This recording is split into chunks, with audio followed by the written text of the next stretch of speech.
Bienvenidos a Historias para dormir en calma, el lugar donde las sombras del pasado se convierten en relatos que invitan a la reflexión mientras la noche nos envuelve.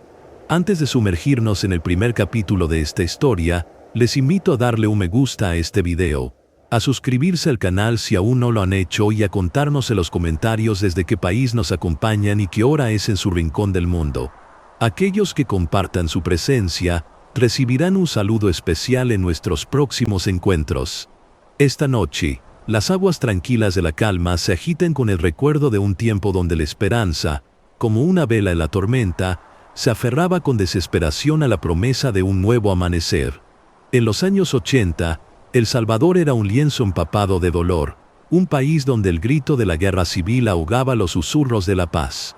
Las noches no eran para el descanso, sino para el sobresalto, con el eco de los fusiles perforando el silencio y el lamento de madres y padres despidiéndose de lo poco que les quedaba. Era un tiempo de elección forzada, quedarse y enfrentar la muerte segura, o huir, lanzarse a lo desconocido, a la incierta promesa de una vida en un suelo ajeno. Miles de almas, familias enteras, arrancadas de sus raíces, emprendieron un viaje que no era menos que una odisea moderna. Cruzar fronteras se convirtió en una danza macabra con la supervivencia, donde el desierto extendía sus arenas como una trampa mortal y los ríos, crecidos por las lluvias o la angustia, se tragaban sueños y cuerpos sin distinción. El sol implacable, la sed que quemaba la garganta, la amenaza constante de caer en manos equivocadas. Cada paso era un pacto silencioso con el destino, un rezo mudo para que el sacrificio valiera la pena. Los niños, con ojos que habían visto demasiado, se aferraban a las manos de sus padres, sus pequeñas mentes intentando procesar la magnitud de un desarraigo que aún no comprendían. Finalmente, muchos llegaron a Los Ángeles, la ciudad de Los Ángeles, que para ellos se presentó como un laberinto de asfalto y hormigón, un espejismo de la seguridad que anhelaban. La idea de paz que habían cultivado durante el largo y peligroso viaje se desvaneció lentamente, como el humo de una hoguera en la lejanía. Aquel asfalto ajeno no era un suelo de promesas, sino una tierra indiferente, donde cada sombra parecía esconder una nueva amenaza. Los sueños se habían desvanecido, no por un evento catastrófico, sino por la corrosiva realidad de la desilusión. La esperanza, que los había impulsado a cruzar continentes, ahora se veía ahogada por la cruda verdad de que habían cambiado una guerra conocida por otra, invisible pero igualmente letal, una que acechaba en cada esquina, en cada mirada desconfiada, en cada puerta cerrada. La filosofía que emerge de este éxodo es desgarradora. ¿Puede el alma encontrar verdadera paz cuando su existencia está marcada por la huida, cuando su identidad se pulveriza entre la memoria de lo perdido y la hostilidad del encontrado? La respuesta, en la oscuridad de aquellas calles, comenzó a escribirse con la tinta invisible del miedo y la desesperación. La ilusión de un refugio seguro se disipó con la misma velocidad con que el sol se ponía tras los rascacielos de una ciudad que no les pertenecía. Los recién llegados, marcados por el acento, el color de piel y la precariedad, encontraron que la promesa de una vida mejor era una fantasía cruel. El barrio de Peak Union, en Los Ángeles, se convirtió en el epicentro de esta cruda realidad. Aquí, la pobreza no era una excepción, sino la norma, y la discriminación, una fuerza tan palpable como el smog que cubría el cielo. El idioma se erigía como una barrera impenetrable, aislando aún más a estas almas perdidas en un mar de extraños. En este crisol de desesperación, la ausencia de una red de apoyo oficial y la hostilidad de las pandillas ya establecidas, mexicanas, afroamericanas, crearon un vacío, una necesidad urgente de protección y pertenencia. No se trataba de buscar problemas, sino de evitar que los problemas los encontraran a ellos, de asegurar que sus hermanos, sus primos, sus amigos, no fueran víctimas de la violencia que ya reinaba en las calles. La idea de familia en este contexto adquirió un matiz sombrío y poderoso. No era la familia de sangre, que había quedado atrás o se había dispersado, sino una familia forjada en la necesidad, en la supervivencia mutua. Fue en este ambiente de desamparo y autoprotección que un grupo de jóvenes, muchos de ellos amantes del metal y el rock pesado, comenzaron a agruparse. Se llamaron a sí mismos Mara Salvatrucha. El término Mara se refería a una multitud o una pandilla. Salvatrucha era una fusión de salvadoreño y trucha, una palabra coloquial que significa listo o astuto, pero también alerta, cuidado. Eran los salvadoreños astutos o los salvadoreños en alerta. Su propósito original, casi inocente en su génesis, era proteger a los inmigrantes salvadoreños de las pandillas rivales. Eran, en esencia, guardianes improvisados, nacidos de la urgencia y el instinto. Sin embargo, la línea entre la autodefensa y la agresión, entre la protección y la dominación, es terriblemente delgada en las calles. Lo que comenzó como un escudo, pronto se convirtió en una espada. La perturbadora verdad es que el sistema que prometía seguridad falló, dejando a estos jóvenes sin otra opción que crear su propia, perversa, forma de justicia. La filosofía de aquellos días se resume en una amarga lección. Cuando el mundo te niega tu lugar y te despoja de tu dignidad, el ser humano, en su desesperación, puede encontrar en la violencia una forma distorsionada de recuperar lo que cree haber perdido. En este nuevo clan, la lealtad se convirtió en la moneda más valiosa, y el precio de esa lealtad aún no se revelaba por completo. La transformación fue vertiginosa, un descenso imparable desde la inocencia forzada hasta una brutalidad calculada. La Mara Salvatrucha, que había nacido como un refugio, mutó en una fuerza de choque. Las calles de Los Ángeles, que ya eran un mosaico de territorios pandilleros, pronto se convirtieron en un campo de batalla para estos jóvenes salvadoreños, que pasaron de ser víctimas potenciales a agresores temidos. La necesidad de protegerse se había convertido en la imperiosa necesidad de imponerse. La desesperación, el miedo y la rabia acumulados por la guerra en su tierra, por la humillación en la ajena, se canalizaron en una violencia explosiva. Ya no se trataba solo de sobrevivir, sino de controlar, de infundir el mismo terror que ellos habían sentido. Las peleas por el territorio, antes periféricas, se volvieron centrales. El tráfico de drogas y las extorsiones, antes impensables para muchos, se ofrecieron como caminos rápidos hacia un poder efímero. Aquí es donde los símbolos cobraron una fuerza macabra. Los tatuajes, antes una forma de expresión personal, se convirtieron en una declaración de guerra grabada permanentemente en la piel. Una M, una S. Números que codificaban su identidad, rostros de demonios y lágrimas que marcaban las vidas perdidas o las vidas tomadas. Cada tatuaje era un mapa de su dolor y su poder, una promesa silenciosa de lealtad hasta la muerte. Entrar a la Mara Salvatrucha ya no era una simple adhesión, era un rito de paso, un bautismo de sangre. Los brincos o palizas de iniciación, brutales y calculadas, no solo probaban la resistencia física, sino que forjaban un lazo inquebrantable de trauma compartido. La familia, aquel concepto sagrado, se había retorcido hasta convertirse en un destino ineludible, una cadena invisible donde la salida era la traición y la traición se pagaba con la vida. La filosofía más profunda aquí se revela con escalofriante claridad. ¿Qué sucede cuando una comunidad desposeída, marginada y aterrorizada, descubre que la única forma de sentir algún control sobre su existencia es replicar la misma violencia que la oprimió? La respuesta es un ciclo infernal donde las víctimas se convierten en victimarios, no por una elección moral, sino por una supervivencia existencial. Los jóvenes, que huyeron de la guerra en Centroamérica, no solo la recrearon, sino que la intensificaron en las calles de una ciudad extranjera, con reglas aún más despiadadas y personales. Es el escalofriante recordatorio de que la crueldad no siempre nace del mal intrínseco, sino a menudo de la profunda herida de la deshumanización y la búsqueda desesperada de una identidad, incluso si esa identidad se forja en el filo de una navaja y el grito de un alma.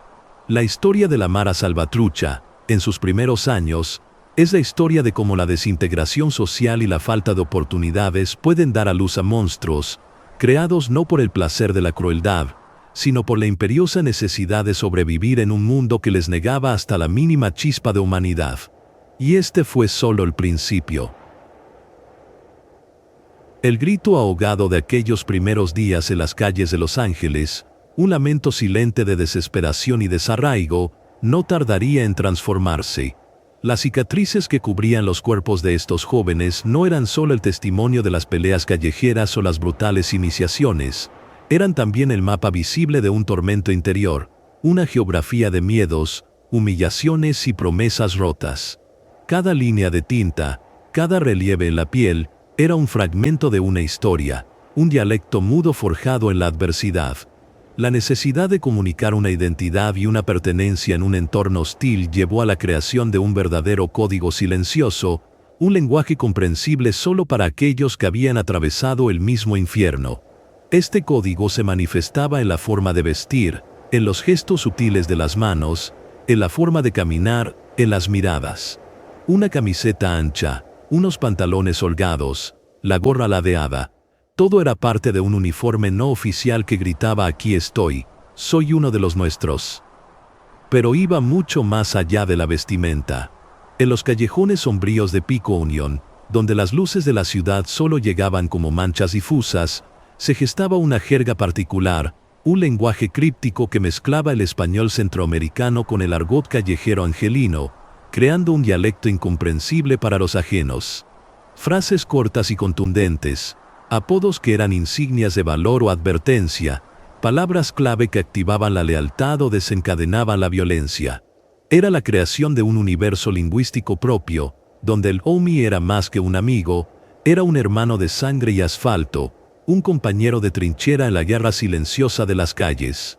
Los tonos de voz, las inflexiones, la pausa calculada antes de una palabra, todo cobraba un significado profundo y a menudo amenazante.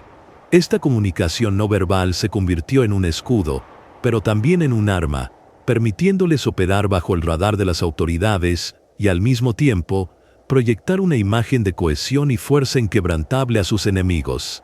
La filosofía subyacente a esta creación lingüística es desoladora. ¿Qué tan profunda debe ser la herida de la incomprensión y la exclusión para que un grupo de seres humanos se vea obligado a inventar su propia lengua, a encapsular su existencia en un conjunto de símbolos y sonidos que lo separen del resto del mundo? Es la prueba de que el ser humano, cuando se le niega la voz en el coro de la sociedad, construirá su propio eco, aunque éste resuene con el siseo del peligro. La paranoia era un compañero constante, la desconfianza el cimiento de cada interacción fuera de su círculo. Cada nueva cara, cada mirada, era analizada bajo la lente de la posible amenaza. En este ecosistema de sospecha, el código silencioso no era solo una forma de expresión, era una estrategia de supervivencia, una armadura invisible que protegía sus secretos y sus vidas. El código silencioso, más allá de la jerga y los gestos, se grababa de forma indeleble en la piel y el espíritu. Los tatuajes, que ya eran un distintivo visible, se transformaron en un complejo mapa de símbolos con significados que solo los iniciados podían descifrar por completo. Un conjunto de 3 puntos, usualmente la mano o cerca del ojo, era el mi vida loca, una declaración de que su existencia estaba ligada al caos de la calle, sin retorno. Lágrimas tatuadas bajo el ojo podían significar los años pasados en prisión, o el número de vidas tomadas, o el luto por un ser querido caído. La ambigüedad era parte de su poder intimidatorio.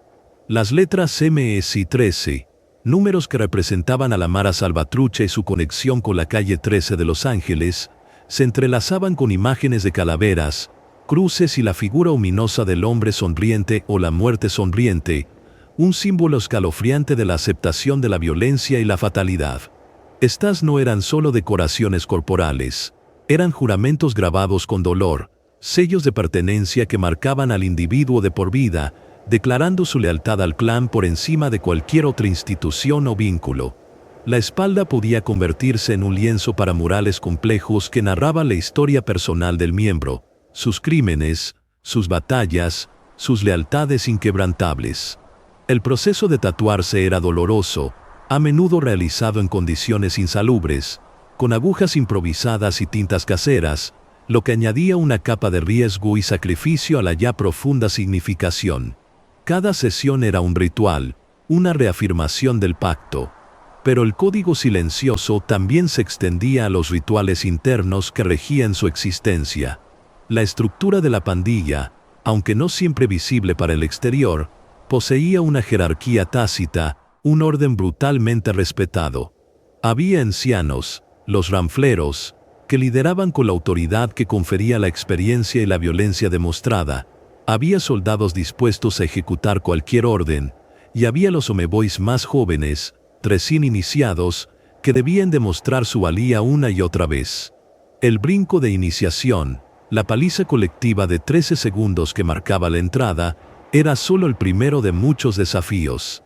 La lealtad se ponía a prueba a diario, y la deslealtad se pagaba con castigos inimaginables, que iban desde palizas feroces hasta la mutilación o la muerte. La traición, la simple sospecha de ser un sapo o informante, activaba una máquina de venganza que no conocía límites. La filosofía que emerge de esta implacable codificación es helada.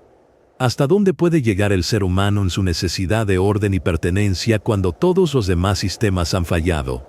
A crear una cárcel de identidad, donde la lealtad es forzada por el terror, y donde la libertad personal se sacrifica en el altar de la supervivencia grupal. El morbo radica en cómo estas cicatrices se vuelve la única forma de identidad, la única historia que un individuo puede contar de sí mismo, condenado a repetir un ciclo de violencia que se ha incrustado hasta lo más profundo de su ser. El verdadero alcance de este código silencioso, gestado en las sombras de Los Ángeles, se manifestaría con una fuerza inesperada y devastadora más allá de las fronteras estadounidenses. A medida que la Mara Salvatrucha ganaba notoriedad y las autoridades estadounidenses endurecían su postura, la política de deportación masiva se convirtió en un catalizador crucial para la expansión transnacional de la pandilla. Miles de miembros, curtidos en la brutalidad de las calles californianas, marcados por sus tatuajes y adoctrinados en la lealtad inquebrantable a la clica, fueron arrestados y enviados de vuelta a sus países de origen, El Salvador, Honduras, Guatemala. Estos países, aún frágiles y desestabilizados por las secuelas de sus propias guerras civiles y sumidos en la pobreza, no estaban preparados para el regreso de estos guerreros urbanos que hablaban un lenguaje nuevo de violencia y organización criminal. Llegaron como fantasmas tatuados, figuras alienígenas en sus propias tierras natales. Desembarcaban en aeropuertos bajo custodia, esposados, con la mirada endurecida por años de vida en las cárceles y barrios de Estados Unidos. Para sus familias, que quizás los habían visto por última vez como niños asustados huyendo de la guerra, el impacto era devastador. Regresaban convertidos en algo irreconocible. Este fenómeno de repatriación fue el momento en que el eco de las cicatrices se propagó con una potencia ensordecedora. La semilla de la Mara Salvatrucha, que había germinado en el asfalto ajeno, encontró un terreno fértil en Centroamérica. Los deportados replicaron el modelo que habían aprendido, organizaron a los jóvenes marginados, impusieron su código de honor y violencia, y establecieron sus clicas en barrios empobrecidos, replicando la misma estructura de Los Ángeles pero a una escala mucho mayor y con un impacto mucho más profundo en sociedades menos resilientes. El grito original de autodefensa se transformó en un sistema de extorsión, tráfico de drogas y terror que asoló ciudades y pueblos. De repente, el código silencioso de las calles de Los Ángeles se convirtió en la lengua franca de la violencia organizada en toda una región. La filosofía implícita en esta trágica exportación es escalofriante. Es posible que una nación, al intentar resolver un problema dentro de sus fronteras, inadvertidamente siembre las semillas de una catástrofe humanitaria en otra. El destino de miles de jóvenes centroamericanos, arrastrados a la órbita de la Mara Salvatrucha por la desesperación y la falta de oportunidades, se vio sellado por decisiones tomadas a miles de kilómetros de distancia. La morbosidad radica en la ironía cruel. Aquellos que huyeron de la guerra, terminaron importándola y recreándola con una ferocidad aún mayor en sus tierras de origen, condenando a las nuevas generaciones a una espiral de violencia que se extiende hasta nuestros días. Lo que había sido un código de supervivencia para unos pocos en un barrio de Los Ángeles, se transformó en una plaga que definiría la vida de millones en Centroamérica, un legado de dolor que se incrustó en el alma de toda una región, dejando cicatrices que aún no sanan. El eco de las cicatrices, que había resonado con fuerza desde las calles de Los Ángeles hasta las maltrechas tierras centroamericanas, no trajo consigo solo la violencia. Trajo también, para muchos jóvenes desorientados y sin rumbo, una perversa promesa de pertenencia. La desestructuración familiar por guerra, exilio y pobreza había dejado un vacío inmenso en el corazón de miles. Padres ausentes, madres desbordadas, la falta de estructuras sociales que ofrecieran un camino, todo conspiraba para crear una generación a la deriva. Fue en este escenario desolador donde la Mara Salvatrucha, con su brutal lógica de supervivencia, se presentó como una alternativa, una red de seguridad, aunque tejida con hilos de sangre y miedo. Para el joven que llegaba a un barrio controlado por la clica, la ganga ofrecía lo que el mundo exterior le negaba: identidad, respeto y, sobre todo, una sensación de familia. No era la familia de los abrazos y las cenas tranquilas, sino una de lealtades absolutas y códigos inquebrantables.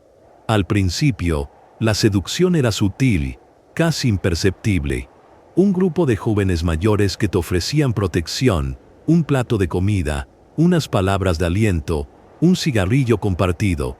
Se te daba un apodo, una nueva identidad. Ya no eras solo el hijo del deportado o el huérfano, sino un homie, un hermano. Este sentido de hermandad, cultivado en la adversidad compartida, se convirtió en una trampa dulce, un veneno lento. La necesidad humana más básica, la de pertenecer, era explotada con una maestría maquiavélica. Muchos de estos jóvenes habían crecido sintiéndose invisibles, como fantasmas en sus propias vidas, y la Mara les ofrecía una voz, una presencia, incluso si esa presencia era la del terror. La filosofía que aquí se plantea es profundamente perturbadora. ¿Cuán desesperado debe ser el ser humano para aceptar el abrazo de la destrucción, para intercambiar su autonomía por la ilusión de seguridad en un grupo que exige su alma a cambio? La respuesta se encuentra en los ojos de aquellos que, sin otra opción, vieron en la pandilla la única forma de ser alguien, de no ser aplastado por un mundo indiferente. Se les enseñó que la lealtad a la clica estaba por encima de todo, incluso de la propia vida o de la familia de sangre. La pandilla se convirtió en madre y padre, en juez y verdugo, en proveedor y protector. Era un universo autosuficiente, herméticamente sellado del resto del mundo, donde sus propias reglas, sus propias leyes de la calle, eran la única verdad. El brillo engañoso de esta nueva familia ocultaba las cadenas invisibles que se forjaban en silencio, anclando a sus miembros a un destino ineludible. La risa compartida en una esquina sucia, el respeto ganado con una mirada desafiante, la adrenalina de una escaramuza, todo se unía para crear una pertenencia que parecía inexpugnable. El anhelo de ser reconocido, de tener un lugar en el mundo, les llevó a aceptar una oferta que, en su esencia, era una condena disfrazada de hermandad. La promesa de que nunca estarían solos, que siempre tendrían a alguien que los respaldara, era una droga poderosa para almas rotas. La Mara sabía llenar ese vacío existencial, construyendo lealtad férrea desde la vulnerabilidad más profunda. Y así, lo que comenzó como un refugio se transformó, lenta pero inexorablemente, en una prisión sin barrotes, donde la familia se había convertido en un destino del que no había escapatoria. Era el inicio de una vida sin retorno, un camino sellado con cada paso en el asfalto. La dulzura de la pertenencia se teñía, día a día, con la amargura de la esclavitud. Para muchos, este era el único hogar que conocieron, la única forma de amar y ser amado en un mundo que les había quitado todo lo demás. Las cadenas, aunque invisibles, eran de una solidez implacable. El por vida no era una frase vacía, sino un juramento de sangre grabado no solo en la piel con tinta, sino en lo más profundo del ser. El brinco, aquella brutal paliza de 13 segundos que iniciaba a un nuevo miembro, no era simplemente un rito de paso, era un acto de despersonalización, una ruptura con el pasado y un sellado al futuro. Después de tal humillación y dolor, el individuo ya no era quien era, sino un soldado de la clica. La lealtad no era una opción, era la única ley. Y esta ley se imponía con una ferocidad que la justicia formal solo podía soñar. La traición, real o percibida, era el pecado capital, y su castigo era siempre la muerte, a menudo ejecutada de las formas más crueles e impactantes, para que sirviera de ejemplo. El Green Light, la orden de asesinar a un miembro o exmiembro por haber fallado a la pandilla, era un recordatorio constante de que la Mara tenía un alcance ilimitado, que sus ojos estaban en todas partes. Los miembros vivían bajo una vigilancia perpetua, no solo de sus líderes, sino también de sus propios hermanos. Un gesto equivocado, una palabra inoportuna, una amistad externa, podían ser interpretados como señales de deslealtad. Esta paranoia interna era una herramienta poderosa de control. Además del miedo, existía una profunda interdependencia. Muchos de estos jóvenes carecían de educación formal o de habilidades para el mercado laboral legal. La pandilla les ofrecía una profesión: extorsión, venta de drogas, secuestro, sicariato. Eran actividades ilícitas que generaban dinero y, con ello, una falsa sensación de éxito y poder. La clica se convertía así en su única fuente de ingresos, su único camino para subsistir. Esta dependencia económica era una de las cadenas más fuertes. Pero el control iba mucho más allá del individuo. La Mara no dudaba en usar a la familia de sangre del miembro como palanca. Amenazas a padres, hermanos, hijos eran comunes. Un "o me voy", que pensara en abandonar la pandilla, o que no cumpliera una orden, sabía que su verdadera familia sería el objetivo. No era solo su vida la que estaba en juego, sino la de sus seres queridos. La morbosidad de esta situación reside en cómo el concepto sagrado de la familia, el pilar de cualquier sociedad, se convierte en un arma de doble filo, una herramienta de coerción que garantiza la lealtad absoluta. Es un giro retorcido del afecto, donde el amor se convierte en vulnerabilidad. Y la trampa era aún más insidiosa. Para muchos niños que crecían en barrios controlados por la Mara Salvatrucha, la pandilla era la única realidad. Veían a los homies como figuras de poder y respeto, los únicos que parecían tener un control sobre sus vidas en medio del caos. Los hermanos mayores, los primos, los vecinos, todos podían ser parte de la clica, normalizando su existencia. La iniciación de los más jóvenes, los párvulos, a veces incluso antes de la adolescencia, no era una excepción, sino una forma de asegurar la continuidad, de perpetuar el ciclo. Las niñas no eran inmunes. A menudo eran reclutadas como novias de los miembros, forzadas a realizar tareas para la pandilla, convirtiéndose en víctimas de violencia y abuso, pero también, en ocasiones, en activas participantes, endurecidas por el mismo sistema. Se convertían en mujeres de la Mara, con un papel definido dentro de esa estructura perversa. Las historias de jóvenes que intentaron escapar y fueron brutalmente asesinados frente a sus familias, o cuyos parientes fueron torturados como advertencia, son incontables, tejiendo una red de terror que cimentaba la obediencia. La desesperanza de la huida era casi tan grande como la del sometimiento.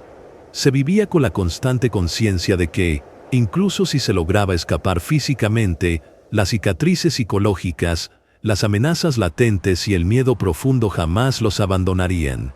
El destino, una vez abrazado, se volvía ineludible, una sombra perpetua que cubría cada aspecto de la existencia.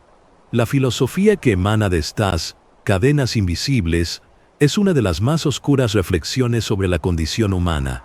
¿Qué sucede con el espíritu cuando la entidad que debería nutrirte te consume, cuando la familia se convierte en tu propio carcelero? La Mara no solo tomaba vidas, tomaba almas, moldeándolas a su imagen y semejanza. La autonomía individual se pulverizaba, la moralidad se retorcía. Para aquellos que crecían inmersos en este submundo, la distinción entre el bien y el mal se diluía hasta desaparecer. Los actos de violencia extrema, las extorsiones, los asesinatos, se convertían en parte de la rutina, justificados por la lealtad a la familia y la supervivencia de la clica. La justificación de estos actos era la necesidad, la lealtad ciega, el nosotros contra el mundo. La conciencia, si alguna vez existió, se anestesiaba, enterrada bajo capas de trauma y adoctrinamiento. Es el testimonio de cómo la mente humana puede adaptarse a las circunstancias más horrendas, redefiniendo la realidad para sobrevivir. Lo más perturbador, quizás, es la perpetuación de este ciclo infernal. Los niños nacidos en barrios controlados por la Mara Salvatrucha, con padres o tíos miembros, apenas tenían una oportunidad de elegir un camino diferente. Su destino estaba prescrito, marcado por el territorio en el que nacieron. Observaban a los homies como los héroes locales, los que tenían poder, los que se atrevían a desafiar a la autoridad, los que brindaban una aparente seguridad. La pandilla se transformaba en el sistema educativo, impartiendo lecciones de brutalidad y desconfianza. Las madres, a menudo, hacían imposible por sacar a sus hijos de ese entorno, pero la fuerza de la Mara, combinada con la ausencia de alternativas viables, escuelas funcionales, empleos dignos, programas sociales, era una barrera infranqueable. La estadística es helada. En ciertas comunidades, la probabilidad de que un niño varón se uniera a una pandilla superaba el 50%, convirtiendo la membresía en una especie de herencia forzada. La morbosidad de ver a niños de apenas 8 o 10 años con tatuajes provisionales, emulando los gestos de los ranfleros, es un golpe al alma. No era un juego de niños, era el aprendizaje de un oficio de muerte. El concepto de la familia dentro de la Mara Salvatrucha es una distorsión macabra del amor y la conexión. Se ofrecía un tipo de amor condicionado a la obediencia absoluta, a la disposición de matar y morir por la clica. Cualquier señal de afecto o bondad era secundaria a la demostración de lealtad y crueldad. Este es el drama humano en su expresión más cruda, la aniquilación de la inocencia, el borrado de la individualidad, la condena a una existencia donde la única virtud es la obediencia a un grupo que no conoce límites. La pregunta final, que nos deja helados, es: ¿cómo una sociedad puede permitirse llegar a un punto donde sus propios hijos sean devorados por estas estructuras, donde la esperanza de un futuro se convierta en la aceptación resignada de un destino sellado por la violencia? Las cadenas invisibles de la Mara Salvatrucha son un testimonio de la capacidad humana para transformar la desesperación en un mecanismo de opresión, creando un infierno en la tierra donde el hogar se convierte en una prisión, y la familia, en un verdugo silencioso.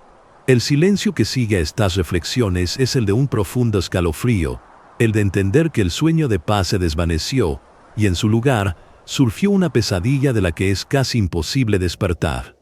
Silenciosas cadenas, invisibles pero irrompibles, habían forjado a hombres y mujeres jóvenes a un destino ineludible.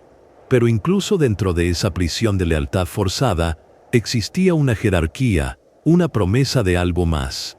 Para muchos, el ingreso a la Mara Salvatrucha no fue solo un acto de desesperación, sino también el comienzo de un camino hacia el poder.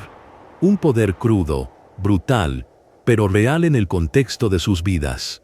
El brillo efímero de una corona de espinas, de un respeto ganado a base de miedo, se convirtió en el objetivo, el motor para muchos que habían crecido sin nada.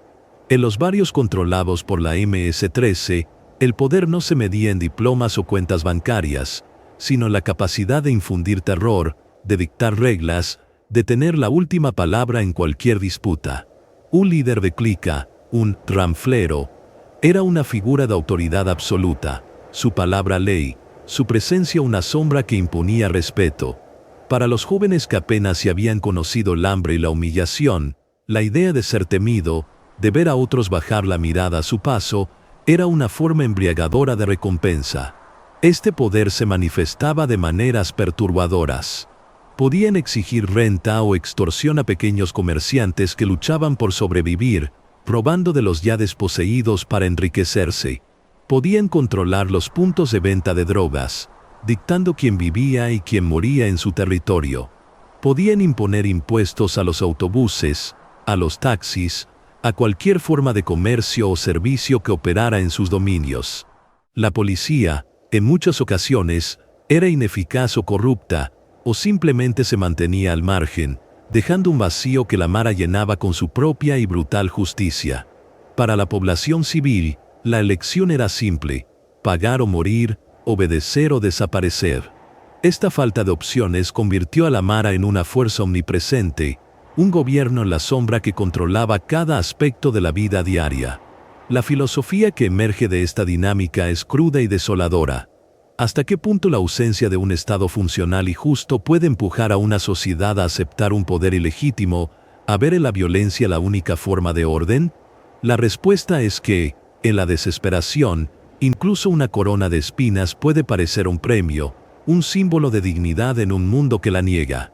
El morbo reside en cómo la gente, en su miedo, llegaba a justificar la existencia de estos reyes callejeros, a creer que, al menos, su brutalidad era predecible, a diferencia del caos absoluto. El control que ejercían no era solo por la fuerza física, también se basaba en una red de informantes, en ojos y oídos en cada esquina. Las madres que querían proteger a sus hijos, los vecinos que temían por sus familias, a menudo se convertían, por miedo, en colaboradores pasivos o activos. El silencio cómplice se extendía como una plaga, haciendo imposible distinguir al amigo del enemigo. Era un poder que se nutría del terror, un veneno dulce que corroía el alma de quien lo ostentaba y de quien lo sufría, dejando un rastro de destrucción y desesperanza a su paso. Este control no se limitaba a las fronteras de un país. La interconexión entre las clicas de Los Ángeles y Centroamérica significaba que las órdenes y las consecuencias podían viajar a través de miles de kilómetros, un verdadero imperio del crimen tejido con hilos invisibles de lealtad y amenaza. Este poder, aunque seductor y aparentemente ilimitado en su territorio, era inherentemente inestable y se cobraba un precio altísimo. La vida de un ranflero, de un líder de clica, era una existencia de constante paranoia. El brillo de su corona de espinas era tenue, siempre amenazado por la ambición de otros dentro de la propia pandilla, por las clicas rivales y, en menor medida, por la acción policial. No había jubilación en la Mara. El único final era la prisión o la muerte.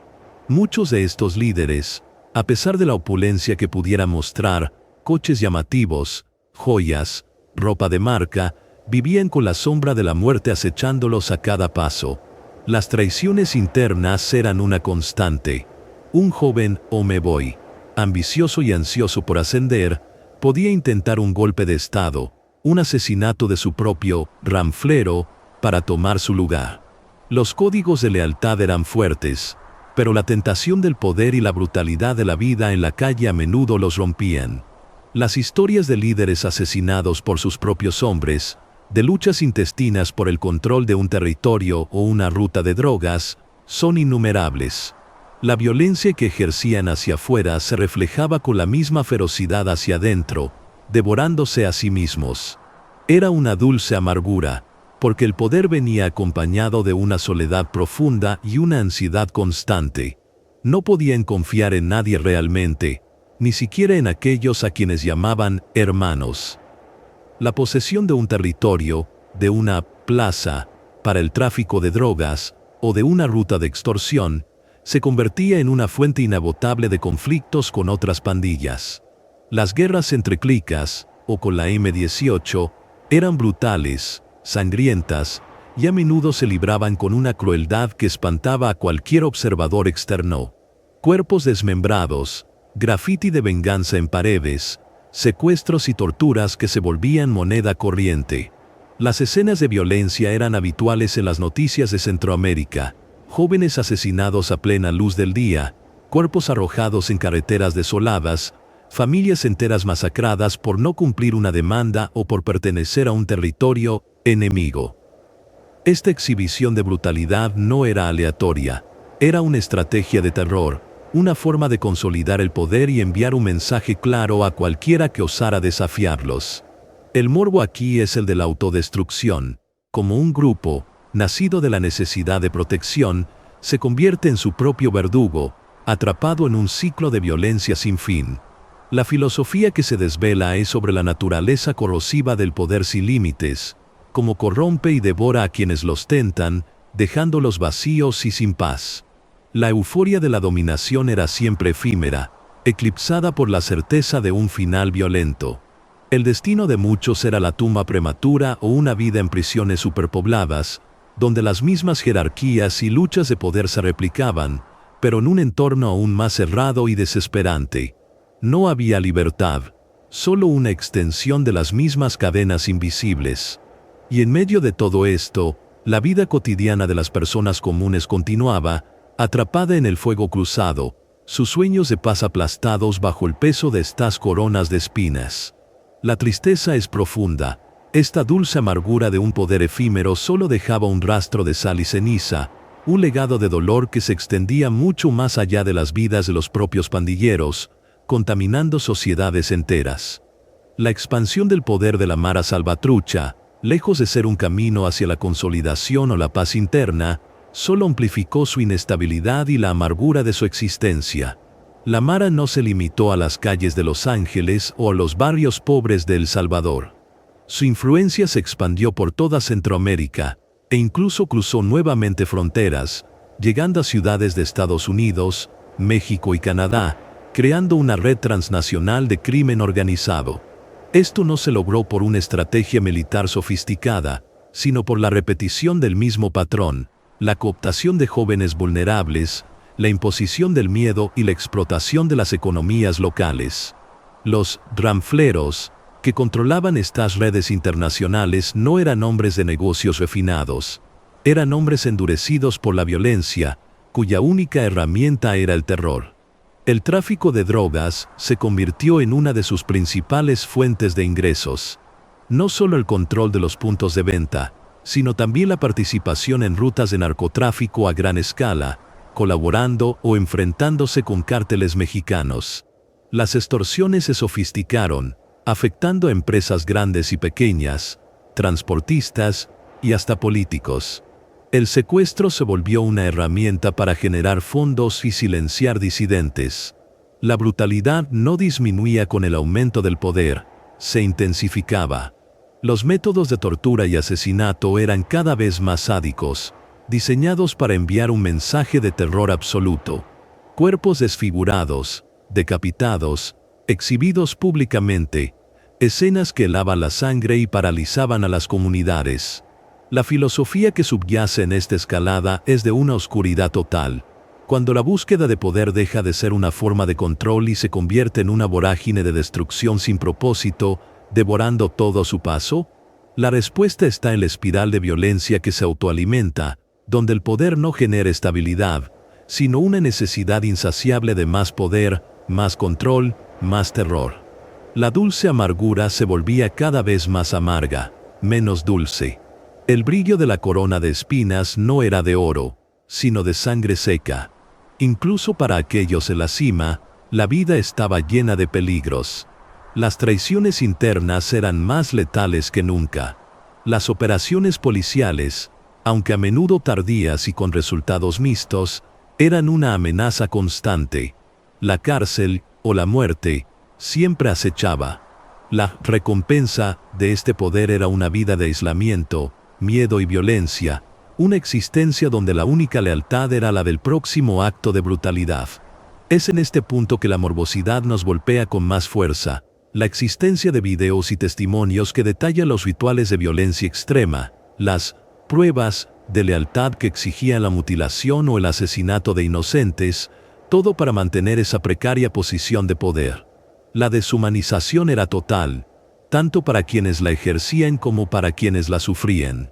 Los ranfleros, con sus miradas vacías y sus cuerpos cubiertos de tatuajes que eran epitafios en vida, personificaban esta tragedia. Habían buscado una forma de escapar a la insignificancia y habían encontrado el poder, pero a un costo incalculable, su humanidad. El brillo de su corona de espinas era una luz fría y mortífera, que no iluminaba, sino que consumía, dejando tras de sí solo la negrura de la desesperación. Este capítulo de la Mara Salvatrucha es un sombrío estudio sobre la naturaleza del poder absoluto cuando surge de la anarquía, una fuerza ciega que no construye, sino que devasta, y que al final se vuelve contra sí misma, dejando un legado de ruinas y dolor en el alma de cada uno de sus súbditos, que no eran más que prisioneros de una fantasía de fuerza. El brillo efímero de una corona de espinas, obtenida a base de terror y violencia, siempre conduce a un silencio particular, un vacío que sigue a la furia de la tormenta. Una vez que la adrenalina se disipa, cuando las sirenas apagan o los gritos cesan, lo que queda es un legado de devastación que afecta a todos, a los que estuvieron dentro de la Mara Salvatrucha, a sus víctimas y a las sociedades que los vieron nacer y crecer. Para el pandillero que logra sobrevivir a la vida en la calle o en prisión, el futuro se presenta como un laberinto sin salida. Muchos de ellos han pasado la mayor parte de su vida adulta bajo el yugo de la clica, sin haber desarrollado habilidades para la vida legal. Sus cuerpos están marcados por tatuajes que, si bien fueron símbolos de poder y lealtad, ahora son estigmas que cierran puertas, un lenguaje mudo que grita, peligro, o exconvicto, a cualquier empleador o vecino. Las condenas en su historial, a menudo por crímenes graves, los excluyen de cualquier oportunidad legítima. La reinserción es un espejismo en la mayoría de los casos. La sociedad, con razón, los mira con desconfianza y miedo, y los programas de rehabilitación son escasos, mal financiados o simplemente inexistentes. La filosofía que emerge de esta situación es profundamente melancólica. ¿Qué pasa con el ser humano cuando se le ha negado la posibilidad de redención, cuando sus errores del pasado lo persiguen con una tenacidad implacable, negándole cualquier esperanza de un futuro diferente? La respuesta es una vida de marginalidad perpetua, donde la única opción viable puede ser regresar a lo que conocen, el crimen. La morbosidad radica en la imagen del expandillero, quizás ya envejecido, con el cuerpo consumido por el tiempo y las cicatrices, sentado en una esquina de un barrio olvidado, esperando el final que siempre supo que llegaría. La promesa de hermandad de la Mara se desvanece con la edad o la enfermedad, dejando al individuo solo, con el peso de sus pecados y el recuerdo de una vida de violencia. El silencio de su vejez no es el de la paz, sino el del abandono, el de una condena autoimpuesta por decisiones tomadas en la juventud bajo la presión de la desesperación. Es el momento en que las glorias efímeras del poder en la calle se revelan como la más cruel de las mentiras, dejando solo un rastro de ceniza en el alma. La salud mental es otra herencia devastadora. Años de violencia, trauma y estrés postraumático dejan a muchos con heridas invisibles pero profundas. La depresión, la ansiedad, los trastornos de estrés, la drogadicción, son compañeros constantes para aquellos que sobreviven. Las pesadillas son los ecos de los gritos que nunca pudieron silenciar, los fantasmas de las víctimas y los hermanos caídos que los persiguen en la oscuridad. El suicidio, aunque poco documentado, es una realidad latente entre aquellos que no encuentran salida ni paz. El costo humano es incalculable, una cicatriz colectiva que se niega a sanar.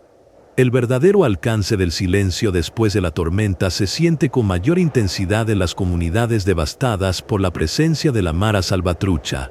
Las familias que perdieron a sus hijos, a menudo reclutados a la fuerza o asesinados por negarse a unirse, cargan con un duelo perpetuo. Las madres que lloran en las calles, los padres que ven sus sueños destrozados, son un testimonio viviente de la tragedia. Estas familias viven con el miedo constante, la amenaza latente de la extorsión o la violencia. La pérdida de la inocencia en estas comunidades es casi absoluta. Los niños crecen viendo la violencia como algo normal, el crimen como una vía de escape. Juegan en las calles donde los cuerpos de los asesinados son una escena común, y las sirenas de la policía se han vuelto parte del paisaje sonoro. La filosofía que aquí nos congela el alma es: ¿cómo se puede reconstruir una sociedad cuando sus cimientos han sido carcomidos por el miedo, cuando la esperanza se ha extinguido en los ojos de sus jóvenes, y cuando la confianza en las instituciones ha sido pulverizada? La respuesta es que la herida es profunda, y la curación es un proceso largo y doloroso, a menudo sembrado de recaídas. Los espacios públicos se convierten en zonas de guerra, donde la vida se interrumpe abruptamente al atardecer, y el toque de queda no oficial impuesto por las pandillas es la única ley. La morbosidad se manifiesta en la forma en que el crimen organizado llega a normalizar lo aberrante, como la población se adapta a vivir bajo el yugo del terror, desarrollando mecanismos de supervivencia que van desde el silencio cómplice hasta la migración masiva. La migración, de hecho, se ha convertido en una de las herencias más palpables de la violencia de la Mara Salvatrucha. Miles de familias, al no encontrar seguridad ni futuro en sus países, emprenden de nuevo el camino hacia el norte, replicando el éxodo inicial que, irónicamente, dio origen a la pandilla. Pero ahora, no huyen de una guerra civil, sino de la guerra de las pandillas, de un terror más íntimo y personal, que se esconde en cada esquina. El ciclo de la desesperación se repite, con nuevas generaciones de migrantes que llevan consigo las cicatrices de la calle, huyendo de un pasado que no lo suelta. La ironía es cruel. Los mismos mecanismos que llevaron a la formación de la MS-13, la falta de oportunidades y la violencia, son ahora las fuerzas que impulsan la siguiente ola de desarraigo, perpetuando un dolor que parece no tener fin. La historia de la Mara Salvatrucha es, en última instancia, la historia de una sociedad que falló en proteger a sus hijos y que ahora paga el precio con la constante hemorragia de su gente y su futuro. Finalmente, el silencio después de la tormenta nos obliga a mirar el espejo y a cuestionar nuestra propia responsabilidad colectiva. La Mara Salvatrucha no surgió de la nada, fue producto de un crisol de circunstancias: guerras, pobreza extrema, políticas de inmigración fallidas, la falta de inversión social y la indiferencia de los gobiernos. La profunda verdad filosófica es que cada sociedad tiene el deber moral de cuidar a sus jóvenes, de ofrecerles esperanza, educación y oportunidades. Cuando se falla en esta tarea fundamental, cuando se les niega un futuro digno, el vacío es llenado por fuerzas oscuras que ofrecen una alternativa, por muy destructiva que ésta sea. La existencia de la Mara Salvatrucha es un grito silencioso, un lamento colectivo por la pérdida de la inocencia, por las vidas truncadas y por los sueños rotos. Es el eco de una sociedad que no supo o no pudo proteger a sus hijos. La verdadera herencia de la calle no es el poder o el dinero, es el trauma, el miedo, la desesperanza y un ciclo de violencia que se autoalimenta y que es terriblemente difícil de romper. Es el legado de una juventud que fue despojada de su humanidad y que en su desesperación despojó a otros. La morbosidad aquí no está en el detalle gráfico de los crímenes, sino en la escalofriante posibilidad de que este fenómeno, de una u otra forma, pueda replicarse en cualquier lugar donde la desesperación y la falta de oportunidades se encuentren con la indiferencia social. El silencio que nos envuelve al final de esta historia no es el de la paz, sino el de una profunda reflexión sobre las sombras que habitan en el corazón de la sociedad y sobre lo que sucede cuando permitimos que la oscuridad reclame a los más vulnerables. Es un recordatorio de que la verdadera paz no se logra con la represión o el olvido, sino con la justicia social, la empatía y la reconstrucción de la esperanza. Porque mientras exista un solo niño sin esperanza, la calle siempre encontrará la manera de heredar su alma. Y así, con este escalofriante final, concluye este viaje por la historia de la Mara Salvatrucha en Historias para Dormir en Calma. Si este contenido te ha resultado interesante y te ha invitado a la reflexión, déjanos un me gusta y suscríbete al canal para no perderte nuestras próximas entregas. Compártenos en los comentarios qué otros temas te gustaría que cubramos en futuras historias para dormir en calma. Hasta la próxima noche, que el silencio que sigue no sea el de la desesperación, sino el de una conciencia despierta.